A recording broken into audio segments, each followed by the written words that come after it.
Hoje é a sexta aula, vamos falar sobre o terceiro sintoma. Legal aí? Terceiro sintoma.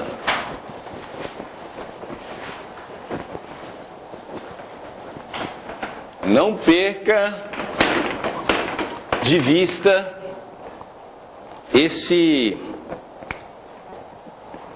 o sintoma, ele não é a doença, ok? Ele só é um alerta de que alguma coisa não está bem. Porque a doença, ela é a causa.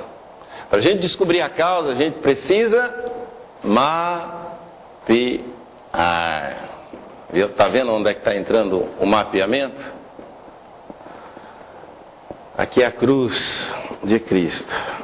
É o remédio, é o antídoto, é a solução, é a resposta para as causas que nós identificamos, que estão sustentando os sintomas que nós estamos fazendo leitura nas nossas vidas. Então, o terceiro sintoma é esterilidade crônica. Há um texto de Oséias 9, verso 11 ao verso 17, diz: quanto a Efraim, a sua glória como ave voará. Não haverá nascimento, nem gravidez, nem concepção. Ainda que venha criar seus filhos, eu os privarei deles, para que não fique nenhum homem. Ai deles, quando deles eu me apartar. Efraim levará seus filhos ao matador. Dá-lhes, ó Senhor, mas o que lhes dará? Dá-lhes uma madre que aborte e seios ressecados. Efraim foi ferido, secou-se a sua raiz. Eles não darão fruto. Sim, ainda que gerem, eu matarei os frutos desejáveis do seu ventre. O meu Deus os rejeitará, porque não ouviram, e errante andarão entre as nações. Não sei se você já estudou um pouco o livro de Oséias. O contexto aqui é um contexto de adultério e idolatria que estava mergulhado nos dois reinos, né? O reino do norte e o reino do sul. E Oséias então é orientado por Deus a casar-se com a prostituta, significando um casamento de Deus também com a prostituta, um povo que havia se prostituído. Esse texto, ele reflete a infertilidade do povo de Deus como um sintoma de uma obstinada apostasia. Alguém se aparta de Deus, corre o risco de começar a experimentar essa esterilidade crônica. A madre ou o útero e também os seios simbolizam na Bíblia o potencial de gerar e sustentar não apenas filhos, mas também relacionamentos, projetos, ministérios e planos. A fertilidade é uma consequência natural de uma vida saudável. Porém, a esterilidade crônica denuncia desordem, rebelião e morte espiritual. É algo que eu sempre falo na igreja, né? Tudo que tem saúde, cresce. É um processo natural. A partir do momento que não há um crescimento, então tem que se observar o porquê disso. Talvez um adoecimento, ou talvez ausência de nutrientes, de alimentos adequados para que o processo continue seguindo o curso natural. Tudo que tem saúde, cresce.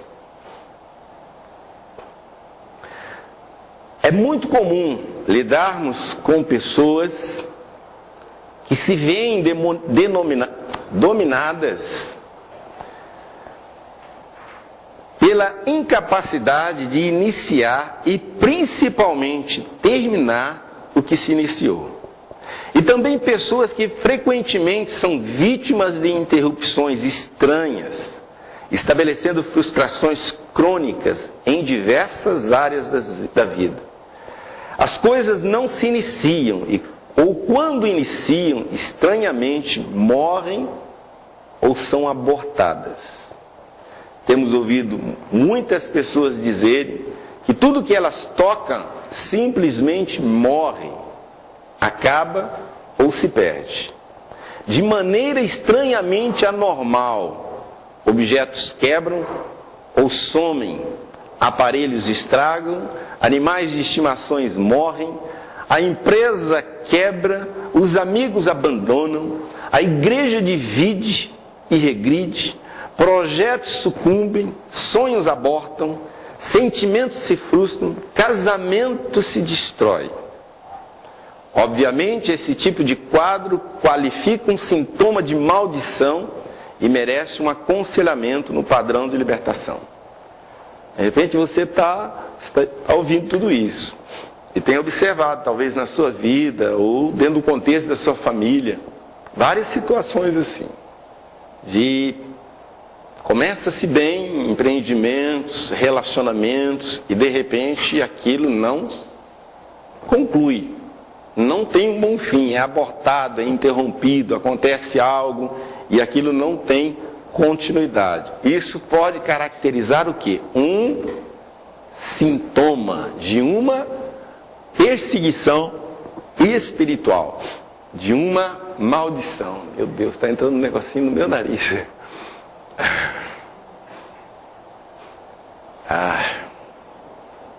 Desculpa.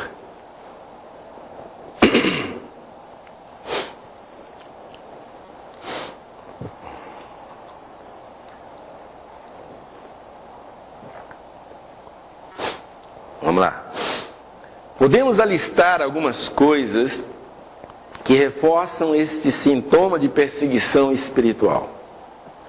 Tendência ao aborto, ou vários abortos involuntários, problemas menstruais crônicos e de caráter anormal, perca do útero ou cânceres nos seios, esterilidade espiritual, esterilidade emocional, esterilidade sentimental, esterilidade profissional, nada prospera.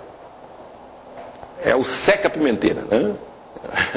Nada dá certo. E é aquele tipo de pessoa que ele chega na sua empresa, parece que a coisa começa a desandar. Ele chega na sua casa, a samambaia faz assim. Você já experimentou gente desse jeito? É impressionante. Entra na sua casa, quando sai, parece que passou o quê? Um furacão. Sabe? Confusão. O cachorro fica doente, a geladeira quebra. Você fala, meu Deus do céu. É uma pessoa que pode estar manifestando esse sintoma de uma perseguição espiritual. Essa esterilidade, ela vai em todas as áreas, não é apenas no ventre, tá? Mas vai em todas as áreas. Então esse é um sintoma, ou o terceiro sintoma de uma perseguição espiritual. Mas o sintoma não é o problema. Então, se alguém tem dificuldade para engravidar, abortos involuntários, acontecia isso com a mãe, com a tia, com a irmã, não adianta você fazer tratamentos, muitas vezes caríssimos, não vai. Esse ventre não vai gerar. Porque você está atacando o sintoma. Você está dando o quê? Para o cidadão que está com uma infecção e externando uma febre e dores, está dando um analgésico. Não vai resolver o problema. E assim negócios. Determinado negócio, ou determinada pessoa que está à frente do negócio, e essa pessoa tem esse sintoma muito latente, né? As coisas que põe a mão não vai, não funciona, não anda. Não adianta você dar treinamento para essa pessoa. Não adianta mandar fazer reza brava ou fazer um trabalho. Não vai resolver. Você está atacando o sintoma. E todo sintoma, ele é sustentado por uma causa. E se essa causa não for removida, não for tratada e removida de uma maneira adequada, o sintoma vai continuar. Quarto sintoma: quadros de desintegração familiar. A esfera familiar é um dos principais campos para se constatar a existência de infiltrações demoníacas. Por isso que mais adiante eu vou ensinar a vocês como você fazer um genograma da sua família, fazer um mapa da sua família. Porque quando você faz o mapa da sua família, apontando todas as problemáticas que você consegue levantar através de um mapeamento, nos componentes da sua família, você vai descobrir que tipo de problema que você vai ter, ou que seus filhos vão ter, ou que você já está tendo. Isso é bem interessante. Por quê? É dentro da esfera familiar que é o principal campo para a gente descobrir aonde que demônios se infiltraram na nossa linhagem familiar, produzindo toda essa campo de destruição na família do indivíduo. Grande parte do esforço do inimigo se resume em desintegrar a família. A fragmentação familiar desprotege o indivíduo e compromete a sua formação, gerando uma situação crônica e precoce de destruição. Uma das coisas que eu acho interessante, antes de entrar nisso, eu tenho um amigo que ele, até tempos atrás, ele estava trabalhando com construção civil. Construiu mais de uma dezena de casas. E casas de médio a alto padrão. E uma coisa me chamou a atenção, porque eu sempre ia visitar essas construções e às vezes orar. Uma coisa me chamou a atenção nessas casas: a ausência de mesa.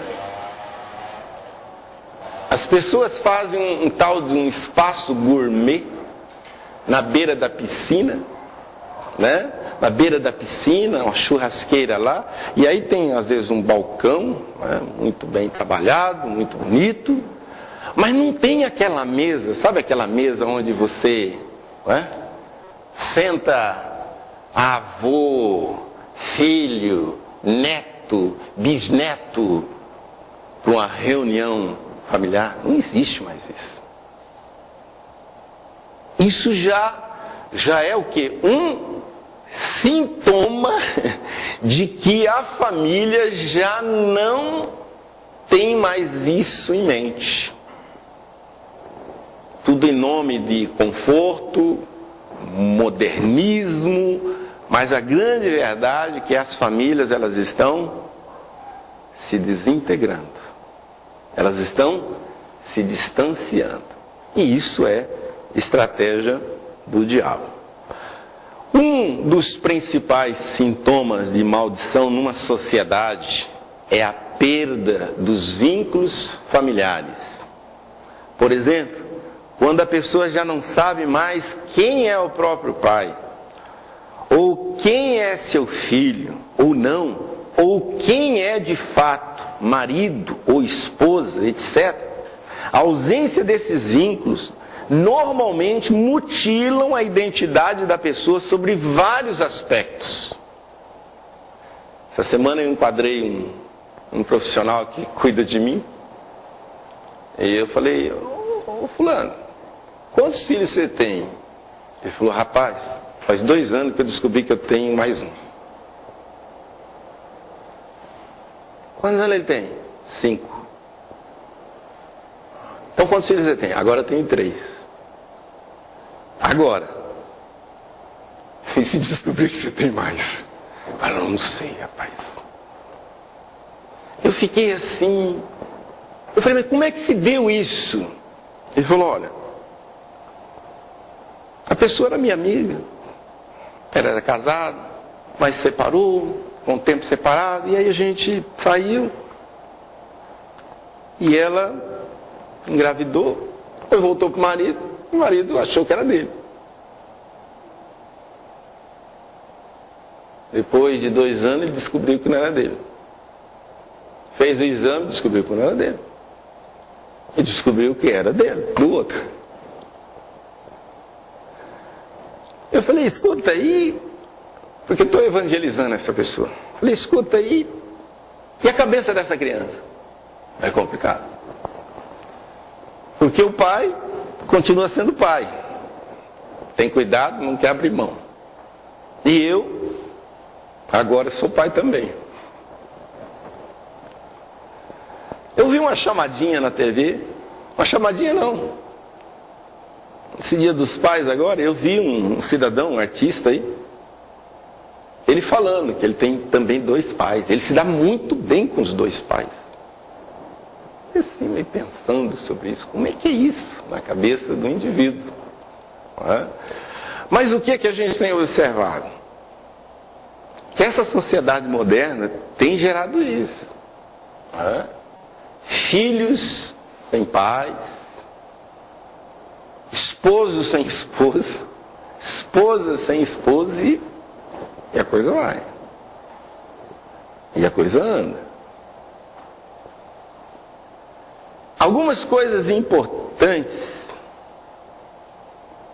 de serem consideradas sobre o ponto de vista familiar. Está aqui. Observa-se, primeiro, um alto percentual de adultério, separação conjugal e divórcio na história familiar. Se você observa na sua linhagem familiar, um alto percentual de adultério. O pastor, meu marido já adulterou, o irmão dele, pai dele. Isso que é interessante, né? Se uma jovem, não é jovem, que ainda não teve oportunidade de casar, puder fazer um levantamento antes de casar, seria muito bom. Né, jovem? Um alto percentual de adultério. Separação conjugal. Você observa, puxa, fulano, casa dele, todo mundo já separou, já está com outro e tal. Isso pode caracterizar o quê? Um sintoma de desagregação ou desintegração familiar. Isso é um sintoma. Então, de repente, você está casada ou casado com uma pessoa que tem esse legado, essa influência. Não é terapia familiar que vai resolver esse problema. Mas é você realmente mapear, identificar as verdadeiras causas e de uma maneira intercessória você entrar para resolver esse problema.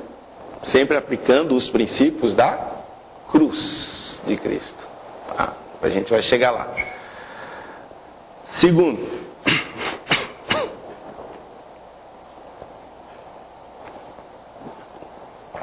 ódio, rupturas e inimizades na família em grande escala. Quando você observa irmãos se matando, primos, tinha umas famílias lá no Nordeste, né? Não lembro na época passada, surgiu aí nos noticiários, que durante várias gerações eles se degradavam, se matavam. Era tio que matava lá o outro, que vinha, que matava um sobrinho, tudo dentro de um contexto de família. Briga de família. Assim, atravessando gerações. Mas às vezes é muito comum você observar, dentro de uma família aí de 3, 4, 5, ninguém se dá. briga, confusão, inimizade, ódio. Dentro da família, irmão com irmão, ou irmão, ou primos, ou tios, aquela coisa de dentro do contexto. Pode caracterizar o quê? Um sintoma de desintegração familiar. Cadeia familiar de inversão de papéis.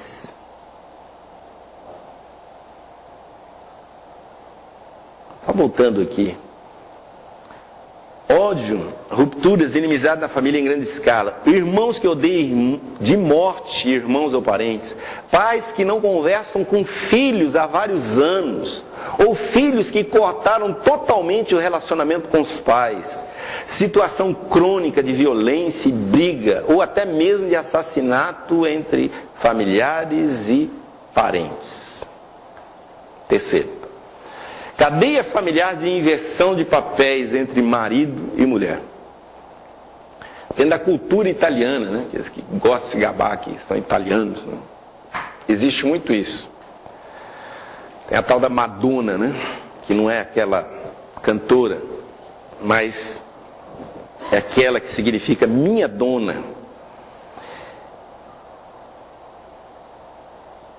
Meu irmão, né? Ele viveu uma situação bem interessante. Em que ele era casado com uma mulher, e essa mulher, eu ouvi da boca dela, ela dizer, na casa dela, na família dela, quem mandava eram as mulheres. Os homens eram todos uns bananas. Aí eu...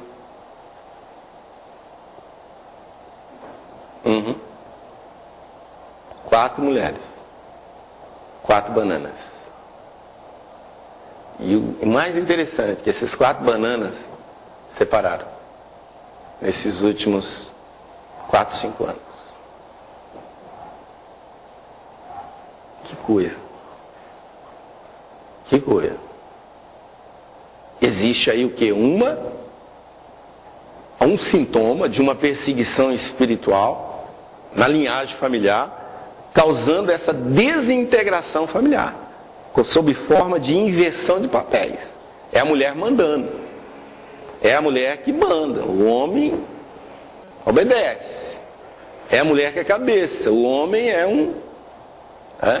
E isso hoje está muito comum. Sobre aquela questão, não, que todos os dois trabalham e aquela coisa e tal. Só que os caras estão lá cuidando do bebê, cuidando da casa, e a mulher está trabalhando lá fora para trazer o sustento para dentro de casa. Tem alguma coisa errada. Principalmente quando isso ocorre mais de uma vez, ou de uma situação dentro do contexto de família. Irmãos, primos, tio, tia, quando a coisa está assim meio complicada, com essas características, com esse sintoma, isso pode evidenciar o quê? Uma perseguição espiritual na linhagem familiar. Todas essas coisas são significantes, caracterizando um quadro de fracasso espiritual e que precisa ser sacerdotalmente confrontado. Aquilo que a gente falou no início da nossa escola, que a nossa proposta é que você seja ferramentalizado, né, com esse conteúdo, com a graça de Deus, para você se levantar como um agente sacerdotal para redimir a história da sua família, para redimir a história, de repente, dos seus negócios, a história de áreas da sua vida que precisam ser conquistadas ou redimidas. Ok? Estamos aí? Quinto sintoma. Nós estamos falando sobre sintomas.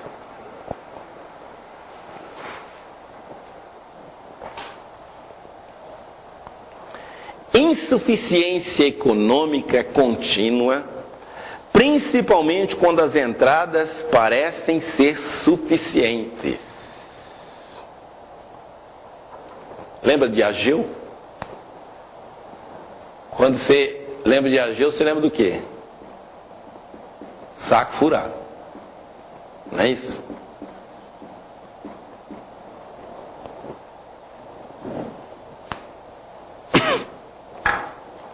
Na área financeira, a questão maior não é o quanto a pessoa ganha, mas a suficiência desses recursos mediante as suas necessidades. Meu Deus, que gravação. Mas a suficiência desses recursos mediante as suas necessidades. É comum vermos pessoas que ganham o que seria bem mais que suficiente para suas despesas, porém na metade do mês o saldo já está negativo. De outra forma, muitas pessoas têm um ganho que mal daria para as despesas, porém no final do mês ainda sobrou. Lembra do povo no deserto? Sobrava. Como? Os aspectos principais deste ponto são suficiência e paz. Quando não há suficiência e não há paz, com certeza as pessoas podem estar vivendo esse sintoma aqui de insuficiência econômica contínua. Uma questão aqui importante é como a pessoa se relaciona com o dinheiro. Isso aqui é interessante. O dinheiro é importante, mas ele não pode ser o carro-chefe. Ele não pode determinar o que vamos fazer na vida. Muita gente se deslocando de lugares, um lado para o outro, dentro do país, dentro da cidade, fora do país, por causa do dinheiro. Eu lembro-me de há uns 26, 27 anos atrás, a gente congregava numa outra comunidade, e foi uma época em que estava havendo muitas pessoas indo para o Japão, os decassegue, né? Para ganhar dinheiro.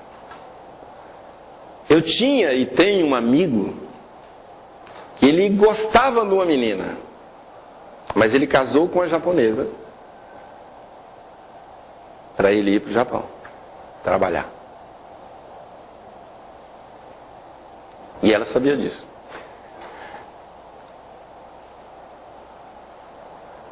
Eu lembro de um japonês, ele casado, e ele saiu, largou a família, 3 filhos ele tinha, e foi para lá.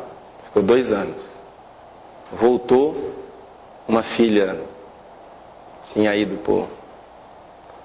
para a vida, a mulher estava meio indiferente, ele ficou coisa de 6 meses aqui, voltou de novo para lá, fez outra família. Isso é muito comum.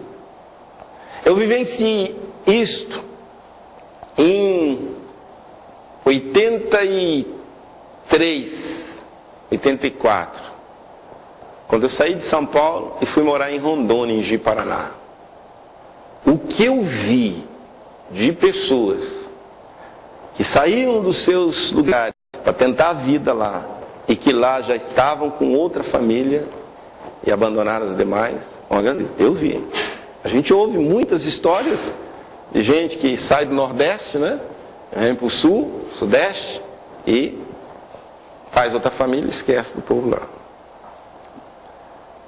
Por causa do dinheiro. Então, o dinheiro ele não pode determinar o que nós vamos fazer na vida. Tem muitas pessoas que estão escolhendo uma vida acadêmica por causa da grana. Eu vou fazer determinada faculdade ou universidade porque ela vai dar um bom retorno. A vida financeira, ela precisa ser regida pela fé.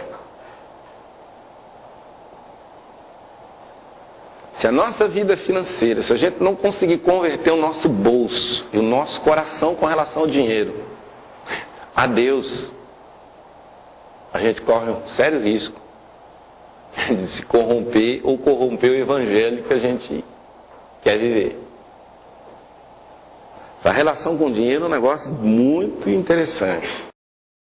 É algo altamente espiritual. A relação que você desenvolve com ele é algo altamente espiritual. Você não pode idolatrar, não pode fazer dele o seu objetivo de vida.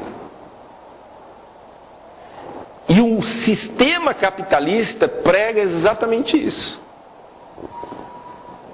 Lucro, lucro, lucro, poder, dinheiro.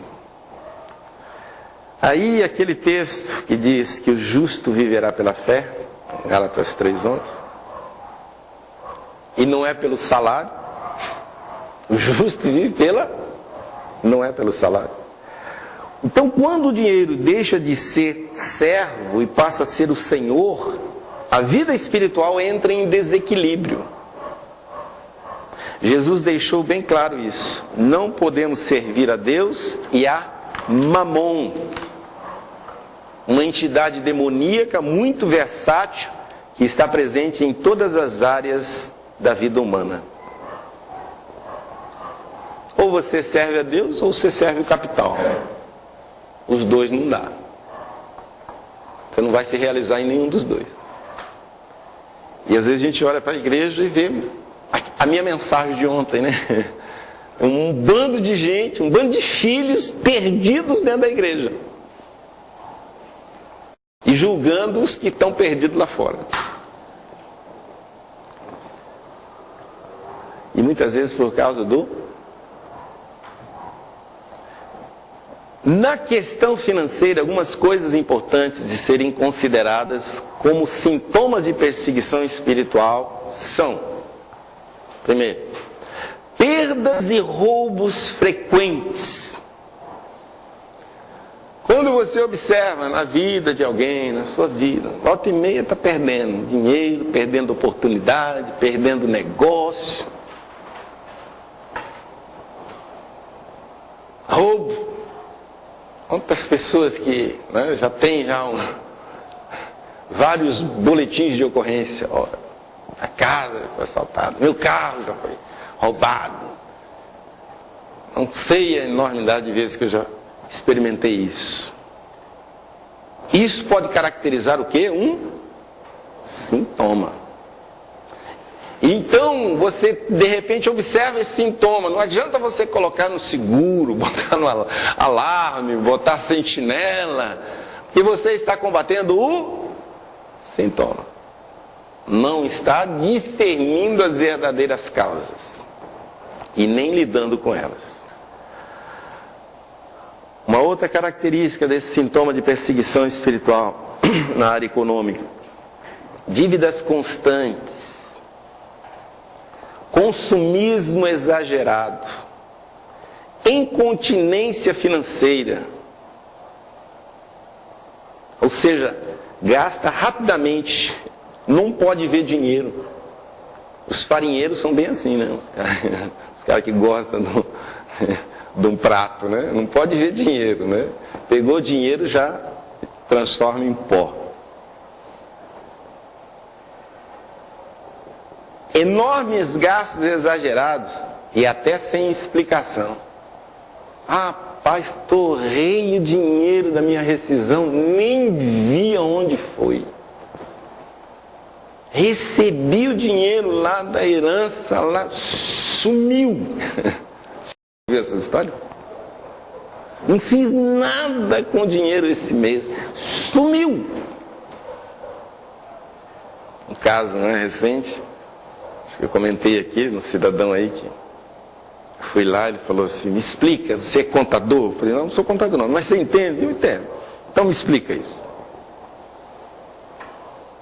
Eu falei: não, tá certo, tal. Não, mas não tem esse valor. Sumiu. Eu falei, mas como sumiu? Ele foi, sumiu. Bom, então você está sendo roubado. Mas se eu estou sendo roubado, me mostra onde eu estou sendo roubado. Você é dizimista? Não. Então você é ladrão. Todo ladrão, ele também é roubado. Então, tenta resolver essa causa, deixando de ser ladrão, você vai ver que esse sintoma vai desaparecer. Sabe quando você mata a charada? Sabe por que você tem uma causa que o dinheiro desaparece e você não sabe para onde vai? Porque a causa é que você é ladrão. E se você é ladrão e não resolver isso aqui, você vai continuar sendo roubado. Essa semana eu estive lá. A esposa dele falou assim, pastor, ele falou para o senhor que ia fazer, mas ele fez a mesma coisa que ele fez ano passado. Não tem problema. Ele deu ouvido ao conselho de um irmão da cristã. Não tem problema, irmão. Eu só espero que ele não venha mais compartilhar comigo os sintomas. É simples. Se o indivíduo continuar com sintoma, significa que a causa não foi devidamente tratada. Porque às vezes as pessoas discernem a causa, mas não trata dela. Não aplica os princípios redentivos que estão na cruz e nos ensinamentos de Jesus.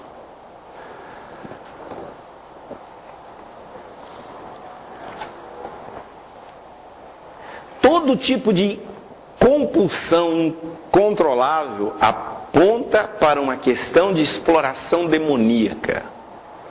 Toda compulsão que a pessoa fala assim, não tem domínio, não tem controle, tem demônio por detrás disso. Tá? Avareza, que tem como pano de fundo o medo paralisante de passar necessidades.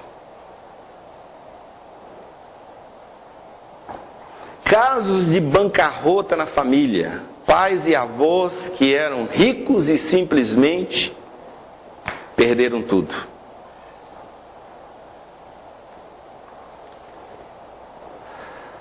Terminar esse tópico aqui para a gente. Há uma necessidade, primeiro, da pessoa promover uma educação financeira, né? Que é aquela parte prática, né? Aquele que não é espiritual. O natural, o indivíduo tem que agir no natural, tá? É aquele negócio, você tem algo que parece ser um sintoma, mas você fala, puxa, eu tenho um negócio aí que estou gastando demais, né? Vou quebrar aqueles cartão, eu não consigo ver passar na loja e ver assim 50%, eu falo, não posso perder essa oportunidade, né? 50% off, né? Não pode ver uma tarja vermelha, né? Ou um Black Friday, não posso perder essa oportunidade. E compra coisa que depois descobre, para que eu comprei isso? Eu tinha uma pessoa. O caso de avareza também é para ser analisado, porque a pessoa que só guarda para que a finalidade. Sim, lavarento. Isso é sintoma latente de que há algo errado aí, né? Nós políticos aí não sei para que tantinho. Chega para nós assim. É uma coisa doida, né? A maioria dessas vezes não tem nem noção do que tem, de tanto. O cara quer mais. Quer mais. E aparece só proveniente, né? É uma coisa louca, né? Isso é capetânico mesmo, né? Um negócio. Então vamos fechar aqui. É importante considerar que uma das principais causas das desordens econômicas, tá? Aqui é um aspecto natural, é a má educação financeira, para não dizer burrice. Inteligência está ligado a planejamento. Planejar é colocar a sua inteligência a seu favor. Se você gasta menos do que ganha, você vai enriquecer. Se você gasta mais do que você ganha, você vai empobrecer. Eu, há uns anos atrás, quando eu morava na Liberdade, a gente tinha um amigo chinês, e naquela época ele já comprava na China, trazia para Miami, de Miami para o Paraguai, e do Paraguai entregava numa loja que eu tinha lá na Avenida Jabaquara. Eu fazia toda, e a gente esparramava isso nas universidades, né? Eram umas calculadoras FX 702, na época era alta tecnologia, né? Os camaradas que faziam engenharia utilizavam aquilo. E esse chinês, ele falava assim pra gente: não, se você ganha 1.000, você tem que gastar 2.000. Olha, só que a condição dele era outra. Os pais eram milionários, um aqui, outro nos Estados Unidos. Eles eram muito ricos, então o cara podia gastar, mas mesmo assim ele trambicava. E levava a gente ao trambique e trazia esses ensinamentos totalmente errados. E você gastar mais do que você ganha. Não tem lógica isso. Não é verdade? E aí você entra nessa questão do cartão de crédito, né? Você não tem. Crediário. Você gasta algo que você não tem. Vai empobrecer. É uma matemática simples e exata. A falta de planejamento nos gastos pode causar um rombo financeiro. Também a falta de estabelecer as prioridades certas podem ser fatal. Primeiro, as dívidas e obrigações. E em segundo lugar, as necessidades. Alimentação, aluguel, aliás, gasolina e outras coisas. E depois, se for possível, as vontades. Vontade custa caro. É outro patamar. A Bíblia diz que Deus suprirá em glórias todas as nossas necessidades e não todas as nossas vontades. Se você colocar a sua vontade antes da necessidade, vai ter sérios problemas. Outra burrice financeira é a cultura do crediário. Se você compra uma mercadoria a prazo, vai pagar no final o dobro do que ela vale. E se você ajunta o dinheiro para comprar à vista, tem o poder de barganha e vai pagar menos do que ela vale. Ou seja, a diferença entre comprar à vista e a prazo pode significar quase 3 vezes o valor do produto. Não é pecado você ajuntar dinheiro para conquistar um objetivo. Isto, na verdade, é inteligência. Portanto, se você é financeiramente mal educado, não adianta ficar colocando a culpa no diabo. Você mesmo se torna o próprio diabo. Sintoma: situação crônica de perdas repentinas, acidentes e cirurgias frequentes. Não estamos falando de acidentes banais, como abalroar o carro no portão da garagem. Não dá para dizer que isso é uma perseguição demoníaca.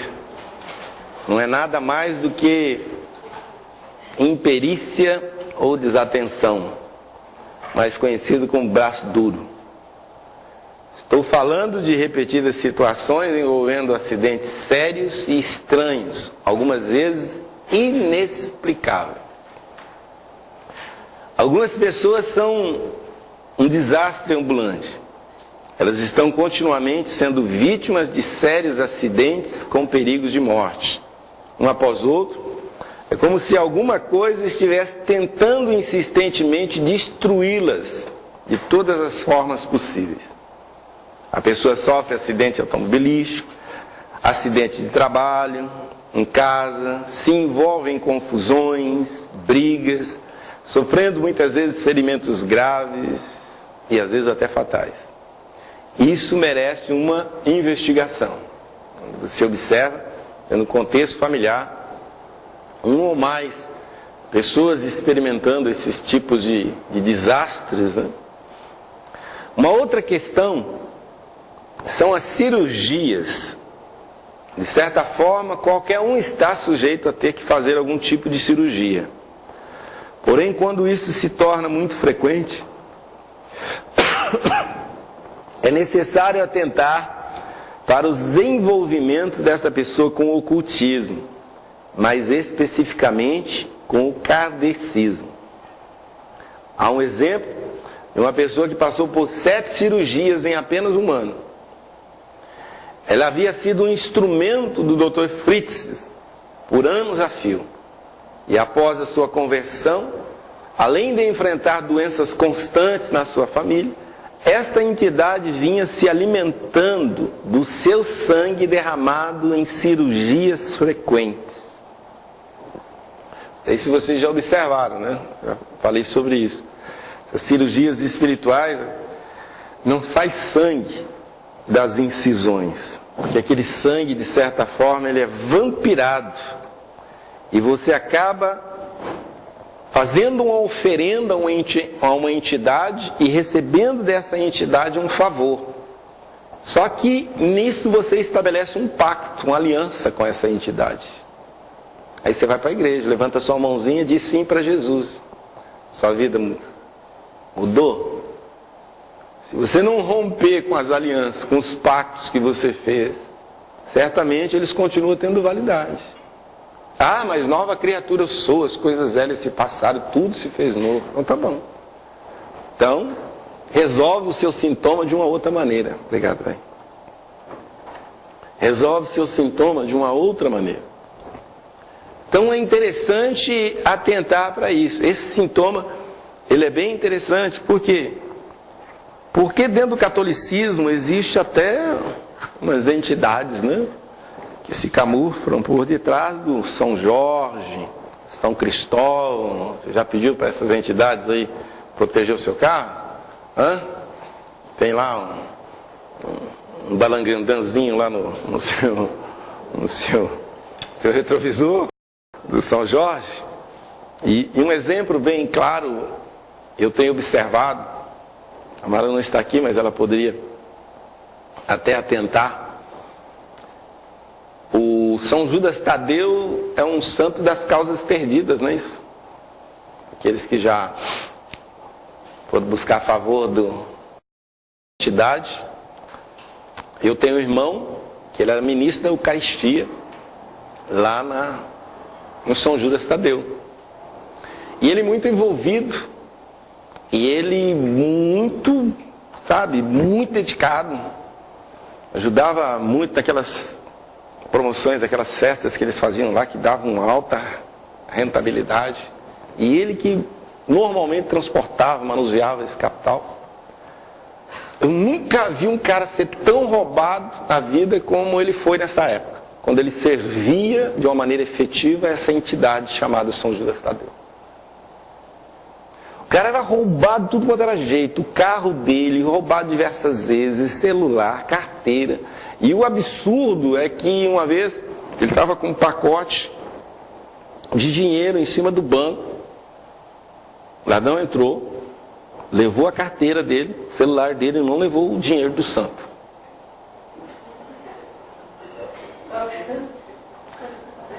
Agora, houve uma situação lá e ele afastou um pouco. O camarada começou a prosperar. Olha que coisa interessante. O cara estava dormindo entubado, quase teve que amputar uma perna, caso de apneia, e deu não é gangrena, tem uma trombose, 40 e poucos anos. Parou, não sei se rompeu com essa entidade, mas deixou de servir efetivamente, né, esse santo das causas impossíveis. E as coisas dele agora começou a melhorar, profissionalmente, fisicamente, socialmente, que o cara não... Interessante, né? Eu vou ter que cortar isso, né? Mas vocês estão vendo, ouvindo um exemplo assim muito, muito próximo de que alianças com essas entidades muitas vezes é a causa da pessoa desenvolver sintomas como esse: perdas repentinas, acidentes, cirurgias frequentes. Puxa, tudo a ver. 7º sintoma: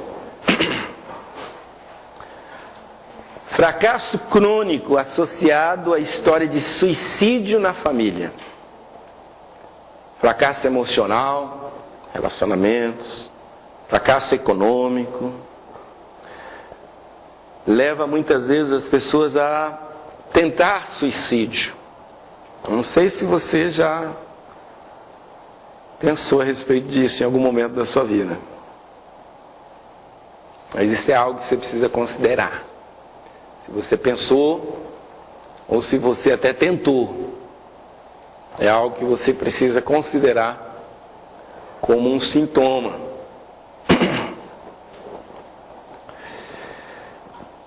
Todas as vezes que uma tentativa de suicídio é praticada, a pessoa torna-se ainda mais refém dos espíritos de morte e com um profundo sentimento de fracasso em relação ao motivo pelo qual desejou tirar a sua própria vida.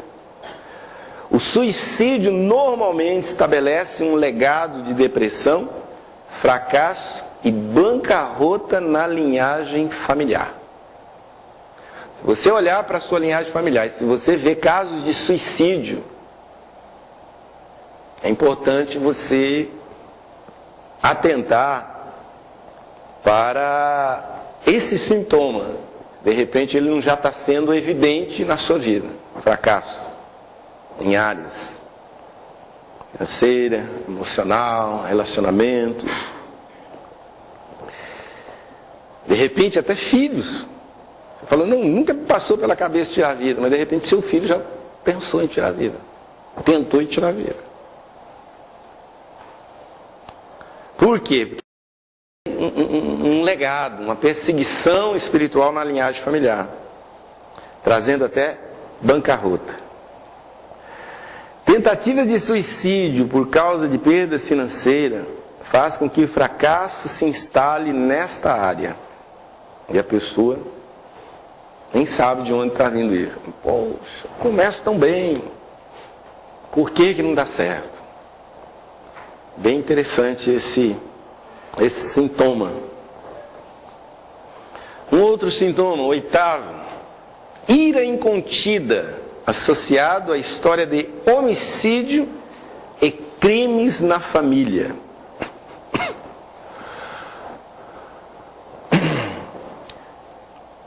O homicídio invoca um espírito de perseguição e prisão. Lembra de Caim matou Abel? Qual foi a sentença para ele? Por causa disso você vai se tornar um errante. Normalmente o homicida, ele sente-se perseguido, né? E aprisionado, né? a esse crime que a pessoa produziu. Produz uma dívida espiritual e social que transforma a pessoa em prisioneiro ou fugitivo. A pessoa sente-se perseguida e frequentemente em sérios perigos e ameaças de morte. Números 35, verso 19. O vingador do sangue matará o homicida. Ao encontrá-lo, o matará. Isso aqui está dentro de um contexto de uma lei em que é dente por dente, olho por olho, né? O camarada que matasse alguém, não foi acidental, foi intencional, ele iria morrer. Mas o camarada que matasse alguém e não fosse intencional, ele tinha que se refugiar numa cidade. E ele tinha que ficar lá até a morte do sumo sacerdote. Se ele saísse dali, ele era morto.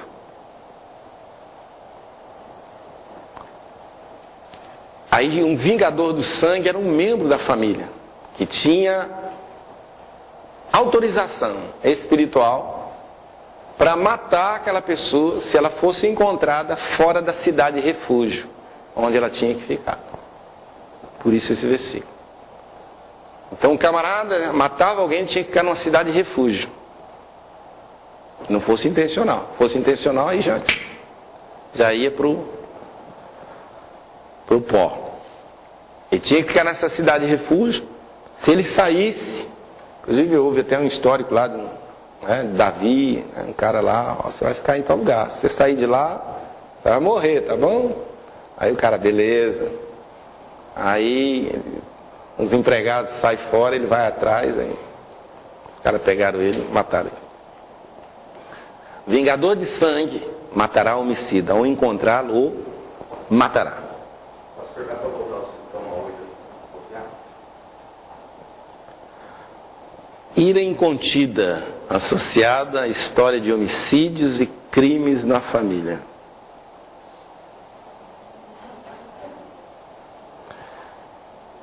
Algo bem interessante aqui é esse entendimento. O crime de sangue, ele tem uma dívida espiritual e uma dívida social. Não adianta o cara cumprir a pena pelo crime cometido. A dívida espiritual ainda precisa ser paga.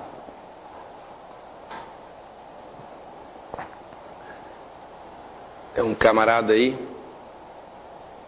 ele ficou quase 30 anos preso, se tornou pastor, casou e tal. Saiu e ele estava tentando lembrar o nome dele. Mataram ele na hora que ele estava chegando em casa, voltando do culto. Foi de 30 anos. É isso aqui, é a dívida espiritual que entidades demoníacas se responsabilizam de cobrar. Aí usa os canais que ele tiver para usar. O espírito de morte basta influenciar ou se manifestar na pessoa através de episódios de ira incontida. Já viu essas pessoas que têm explosão de ira? Fica louco, possesso, ódio irracional, caracterizado por desejo de matar, impondo assim uma tendência cada vez maior à criminalidade. Provérbios 28:17 diz: o homem carregado do sangue de qualquer pessoa fugirá até a cova, ninguém o detenha.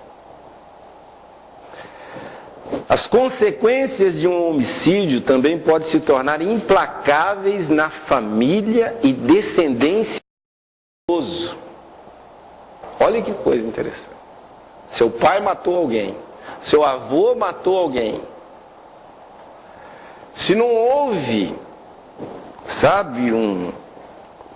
uma quitação dessa dívida espiritual e dessa dívida social, a base de legalidade já está aí disponibilizada para entidades demoníacas agirem na vida da pessoa e na linhagem familiar da pessoa. Ah, não acredito nisso. Tudo bem. Veja esse exemplo aqui. Joabe, chefe do exército de Israel, braço direito de Davi, em um ato injusto de vingança, assassina friamente Abner, que acabara de se aliar a Davi. Abner, ele estava junto com o pessoal que ficara com o filho de Saul, cuidando do exército. Só que depois ele vai fazer uma aliança com Davi. Joabe fica sabendo que Abner tinha acabado de sair, numa conversa que ele tivera com Davi. Chega para Davi: Davi, o que houve? Não, liberei ele, a gente fez uma aliança, tal, não vai haver mais guerra. O cara pegou e saiu de fininho, fez uma emboscada e matou Abner. O próprio Davi mencionou a maldição que passaria a vigorar na vida de Abner.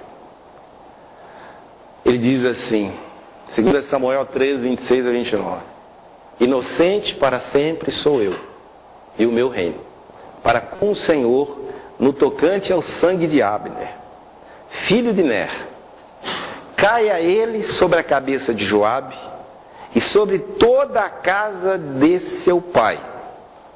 E nunca falte na casa de Joabe quem tenha fluxo, ou quem seja leproso, ou quem se atenha ao bordão, ou quem caia à espada, ou quem necessite de pão. Doido o negócio, né?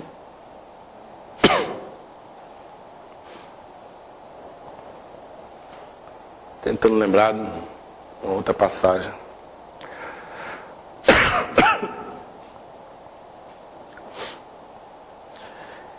Sangue, a gente diz que é moeda corrente no mundo espiritual. E um sangue derramado injustamente é algo terrível. E por causa de ira, vingança, é algo terrível.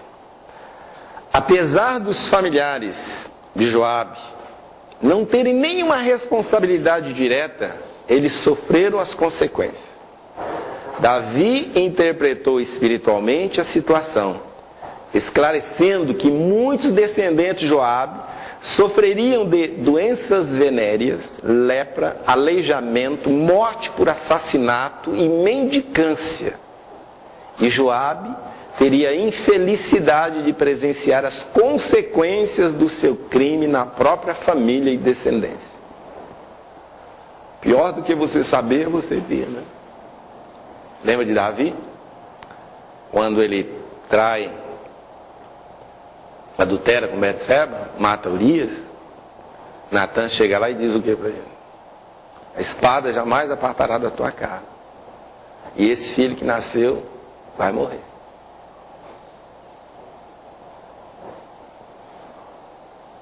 Sangue. O cara era Davi.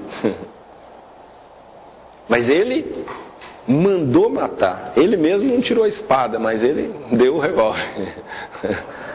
Deu a espada para o inimigo matar o amigo.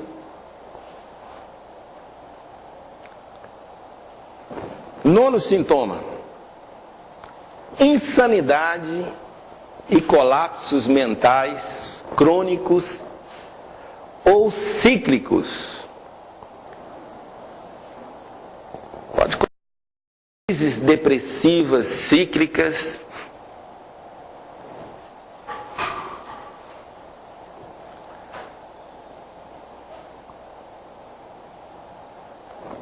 normalmente todo quadro de desordem psicoemocional possui um caráter multifatorial. Vários aspectos, às vezes de diferentes naturezas, que vão se sobrepondo, construindo situações realmente desafiadoras, como falência psicoemocional, causando internamento, depressão, múltiplas personalidades. Poderíamos colocar aí esse tal do transtorno bipolar, crises de loucura, tristeza crônica, solidão profunda, neuroses, fobias, pânicos, colapsos nervosos, e por aí vai. Quando você observa dentro de um contexto de uma família, um ou vários casos de insanidade ou colapsos mentais crônicos ou cíclicos, pode caracterizar o que? Um sintoma. Um sintoma de que há algo errado, que há algo espiritual por detrás disso. Porém, normalmente esses distúrbios são apenas a ponta do iceberg.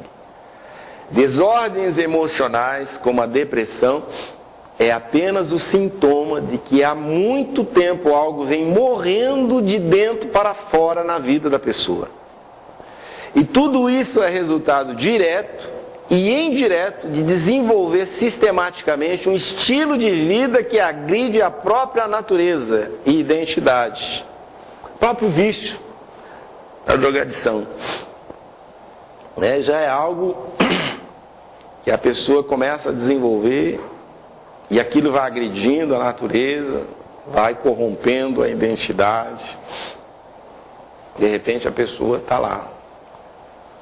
Os neurônios, o tico já não reconhece mais o teco e a pessoa fica desligada.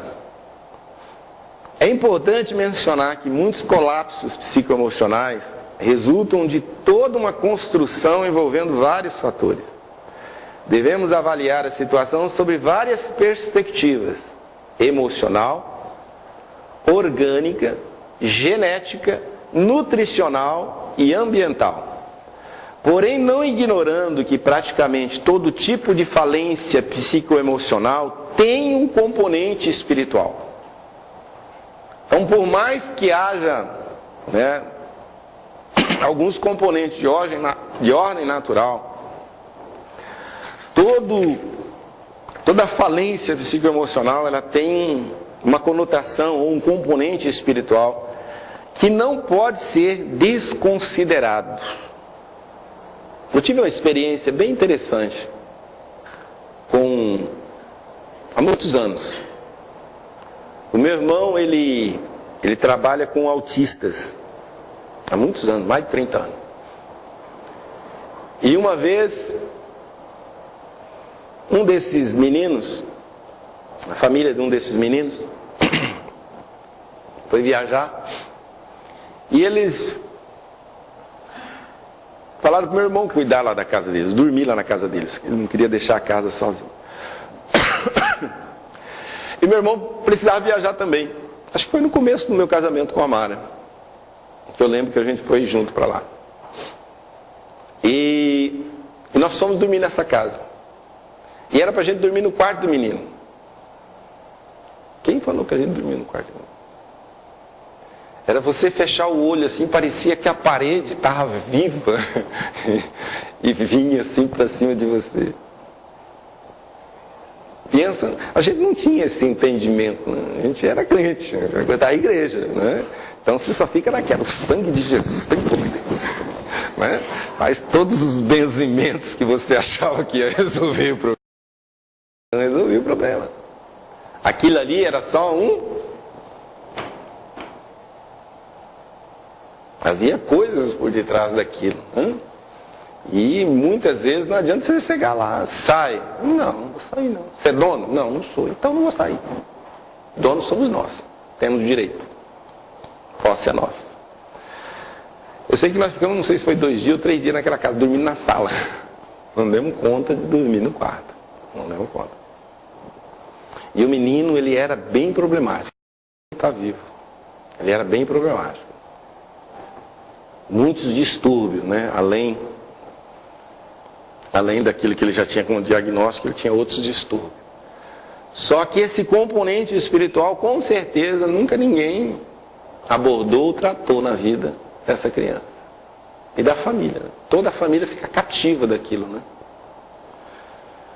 É um processo que vai se prolongando por anos e anos, e algumas vezes décadas. Por isso, nem sempre é simples reverter essas situações. Normalmente não se consegue em poucas horas ou dias desconstruir algo que levou tanto tempo para ser construído. Meu Deus. Como nos mostra esse diagrama aqui abaixo? o principal alicerce a ser combatido é o medo e a passividade. A pessoa precisa se reeducar no sentido de superar isso em Deus, enfrentando os respectivos abusos e traumas. Vamos estudar um pouquinho isso aqui, vamos ver se a gente consegue.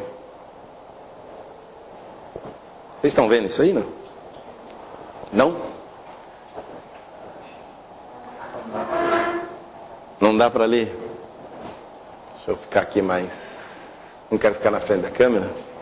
Ficar na sua frente. Modelo de como as desordens psicoemocional podem ser construídas. Tudo começa abusos físico, verbal, moral, sexual. Com a somatória desse ingrediente que é a fragmentação familiar, rejeição, aquilo que a gente falou, inversão de papéis, traumas, abandonos, bastardias e por aí vai. Então você junta esses dois componentes aqui,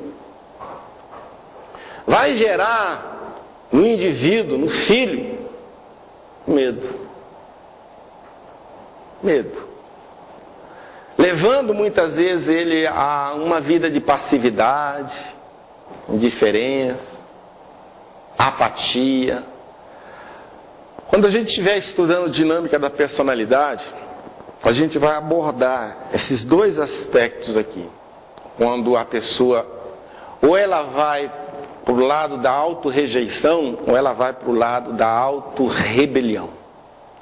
Ou ela se torna um suicida, ou ela se torna um homicida.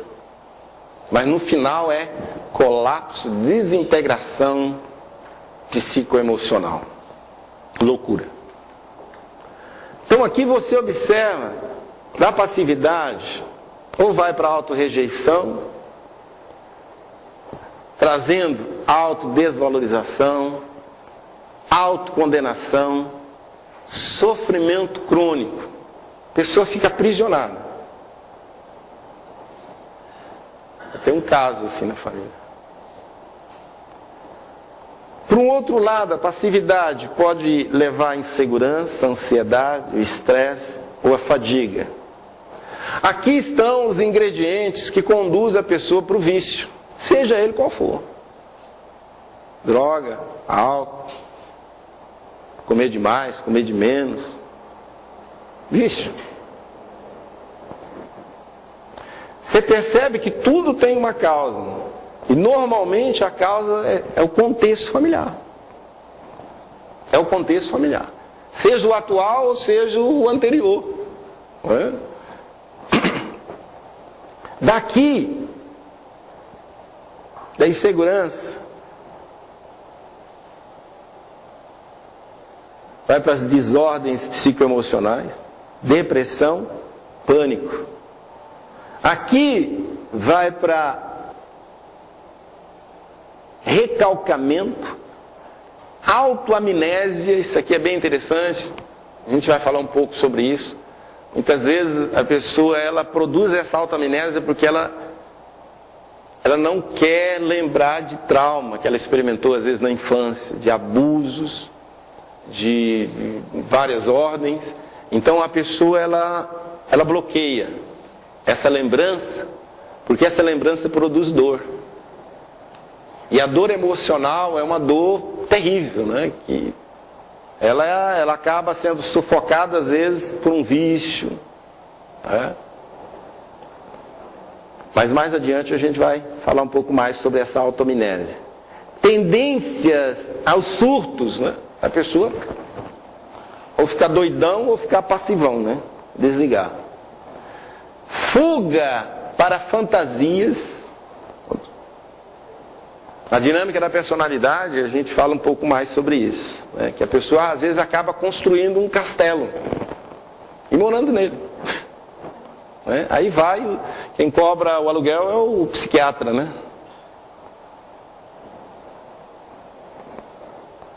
Fuga para a fantasia, despersonalização, dissocialização da personalidade, possível condição espiritual. Isso aqui é o quadro clínico. Possível condição espiritual: opressão, tendo medo, passividade, pessoa oprimida, obsessão, manias de perseguição e outras coisas mais, depressão